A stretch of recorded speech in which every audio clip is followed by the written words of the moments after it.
The year is 2026, and now is the best time ever to start making your own games for the Game Boy Advance. People have been homebrewing games for the GBA almost since its release, and a lot of things have come around to make it way easier than it was 25 years ago. I started my journey of developing for the GBA in 2023, and I didn't know anything. I talked about a few of the tools I use as they relate to my projects, but I wanted to make a cohesive list of all of the tools I used from end to end. I took a dozen wrong turns on my way of finding these and what worked for me, and hopefully this can help some people starting their journey to avoid some of the pitfalls that I fell into.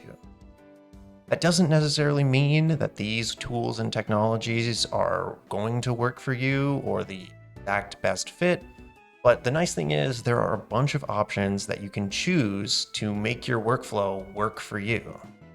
If you get through this video and you want to try out developing games on your own, but you don't like certain aspects of my workflow, check out gbadev.net to see a bunch of those options for different toolkits, emulators, libraries, programming languages, and so on.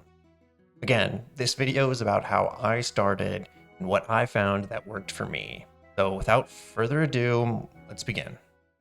Okay, I'm editing the video right now, and I realized that at a few points in the video, the audio pretty much cuts out.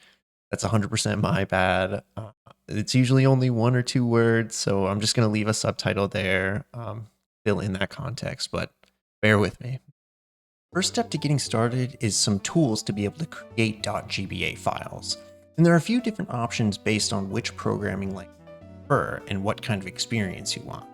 But I landed on using devkitPro.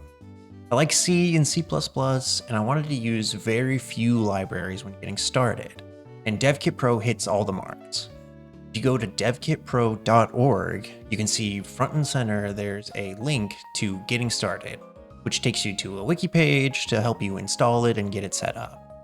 If you're on a Windows machine, you can get started with a little install wizard from the GitHub page. And for Linux and Mac OS users, there's a pacman command to install the toolkit. devkitPro comes with a bunch of integrated tools to help make things easier for developers, like Grit, which will turn PNG images into data files that you can then load onto the GBA. The other really important tool that I wish I got familiar with sooner is tonc.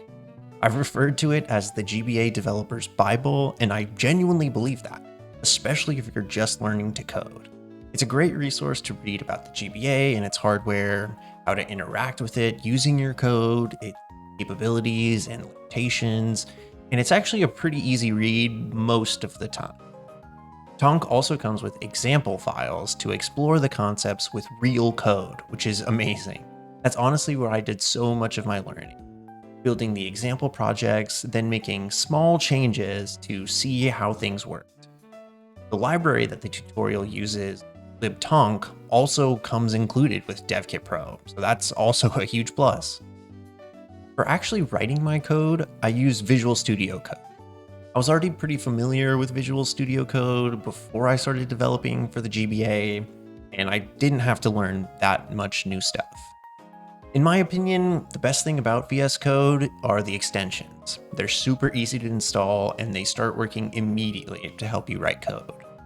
One extension that I used heavily and have heavily integrated into my workflow is the Makefile tools, which provides one-click options for building your projects, running them, which I use all of the time. By default, the icon for Makefile tools appears in the left-hand toolbar with all of your other extensions, but I've moved mine into sort of the bottom partition next to the terminal because I use it all of the time and it's a little bit more convenient there. The other really cool thing is that VS Code integrates really well with GitHub, so you can save your projects in the cloud, work on them from different machines, implement some version control, and they have an integrated AI panel for GitHub Copilot, so it can help you write code, debug, and work out ideas directly in VS Code. Everyone has preferences for their favorite text editor, and they all do pretty much the same thing, so choosing VS Code is probably one of the least important decisions I had to make. For actually testing projects, there are two emulators I used for two different reasons. The first and default emulator I use is NoCache GBA. You can download the gaming version, which is just a pretty standard emulator, or the debug version, which has a bunch of tools for developers from their webpage. The main reason it's my go-to is because of those amazing developer tools.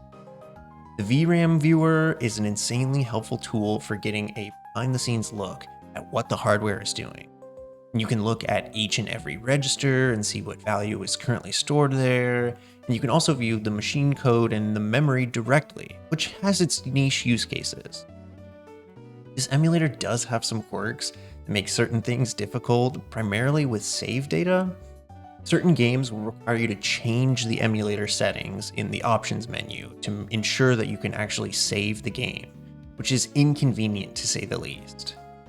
It also stores save data in the program files for the emulator, which can be inconvenient when you are working on developing code for save data or need to reset a save file. And that brings me to the second emulator I use, kind of as a backup and for a few different situations, is mGBA. mGBA is a more standard emulator with less developer-specific tools, but in my opinion, it's a bit more polished. It has a lot of abilities to emulate peripherals that came out for the GBA, like the solar sensor and e-reader, and it also has integrations with other emulators like Dolphin GameCube emulator, if that's something you're interested in working with. I know I said that I use it as a secondary emulator, but a lot of people prefer it over NoCache GBA, and it's honestly a really good emulator. If you want to start testing your games on real Game Boys, there are also a few options based on preference and price point. The first and cheapest option is the SuperCard SD, which allows you to load games onto a micro SD card, then insert it into the cartridge, and then launch the game through their firmware. You can expect to spend around $30 on this, and it gets the job done for sure. This is my preferred method for testing my projects because it's super easy. Just dump something onto the card, put it in the cartridge, and then test it. It definitely is not the greatest product out there, but it's not bad at all. The sort of upgraded tier of the Super SD card is the Easy Flash. This feels a lot more stable and polished, but it's essentially the same as the SuperCard SD. Load your games onto the micro SD card, put it in the cartridge, and then play whatever you like.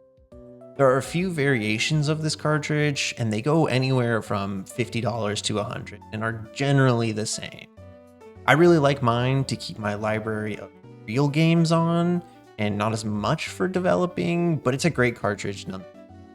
Lastly, if you want to have dedicated cartridges for your projects, you can check out the GB operator from Epilogue. This allows you to write your games directly to a cartridge and then play games on that. It also lets you back up your save files from actual GBA games, which is really cool, and you can get the GBA file from them as well.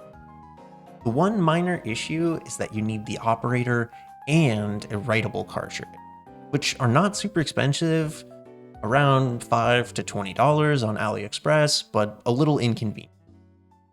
I like this option the least for developing, but as a fan of the GBA and someone who likes to replay games like Pokemon without losing my save file, I really enjoy the operator. At the time of recording this, it's listed on their website for $50 USD. And those are the key parts of my 2026 GBA development setup. I'm really going to beat the dead horse here and say this is how I develop and is not the only way to develop. There are plenty of other toolkits, libraries, code editors, emulators, and hardware options if you're interested. GBAdev.net is an amazing resource to look into all of that. This was a little bit of a different video, so let me know if you enjoyed it and would want to see more like this. I'll continue to make project videos because that's what I really enjoy, but I hope this was informative. Alright, thanks for watching.